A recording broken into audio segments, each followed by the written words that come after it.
نحمده ونصلي على رسوله الكريم اما بعد فاعوذ بالله من الشيطان الرجيم بسم الله الرحمن الرحيم رب اشرح لي صدري ويسر لي امري واحلل عقدة من لساني يفقهوا قولي۔ ایک حدیث میں آتا ہے کہ قیامت کے دن ایک آواز دینے والا آواز دے گا،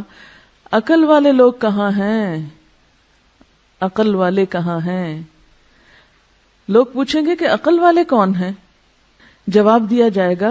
وہ لوگ جو اللہ کو کھڑے بیٹھے اور لیٹے یاد کرتے تھے اور آسمان و زمین کی تخلیق میں غور کرتے تھے اور کہہ اٹھتے تھے خدایا تو نے ان کو بیکار نہیں بنایا، تو پاک ہے،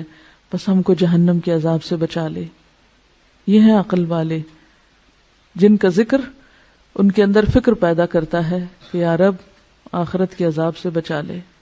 یعنی وہ سارے غور و فکر کے نتیجے میں اللہ کی عظمت اور ہیبت کے قائل ہوتے ہیں، فوراً ان کو اپنی آخرت اور انجام کی فکر ہونے لگتی ہے۔ حضرت ابو ہریرہ رسول اللہ صلی اللہ علیہ وسلم سے روایت کرتے ہیں، ایک شخص چھت پہ لیٹا ہوا تھا، آسمان اور ستاروں کو دیکھ رہا تھا۔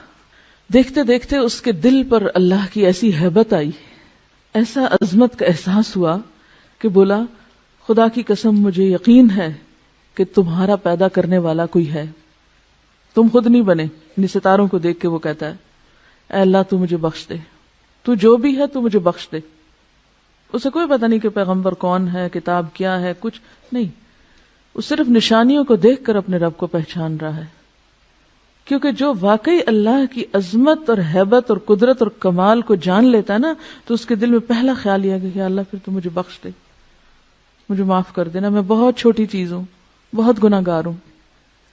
جب کوئی اللہ کی قدرتوں کو دیکھتا ہے تو اس کو اپنی کوتاہیاں یاد آتی ہیں نا، اپنا آپ حقیر نظر آتا ہے، اور جو اللہ کی قدرتیں نہیں دیکھتا اس کو اپنی ہی بڑائیاں اور اپنے ہی آرٹ اور اپنی ہی ذہانتیں اور اپنے ہی کمالات پھر اس کی نگاہوں میں سمائے رہتے ہیں، میں یہ بھی ہوں اور میں وہ بھی ہوں اور میں ایسا بھی ہوں اور میں ویسا بھی۔ اس سارے تکبر نتیجہ ہے اس بات کا کہ ہم نے اپنے رب کو نہیں پایا، پھر سارا وقت دھیان اپنی ہی تعریفوں اور اپنے ہی کمالات کی طرف لگا رہتا ہے۔ تو اس میں ایک اور بات یہ بھی پتہ چلتی ہے کہ تنہائی میں یاد کرنا رب کو اور اپنے انداز میں یاد کرنا اور واقعی یاد کرنا، کسی رٹے رٹائے جملے کی شکل میں نہیں یا کسی بنے بنائے سانچے کے طریقے پر نہیں، بلکہ حقیقی معنوں میں رب کو یاد کرنا۔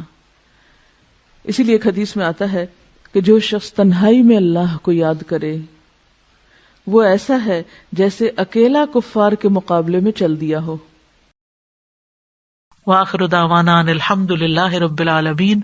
سبحانک اللہم وبحمدک، اشہد ان لا الہ الا انت، استغفرک واتوب الیک۔ السلام علیکم ورحمۃ اللہ وبرکاتہ۔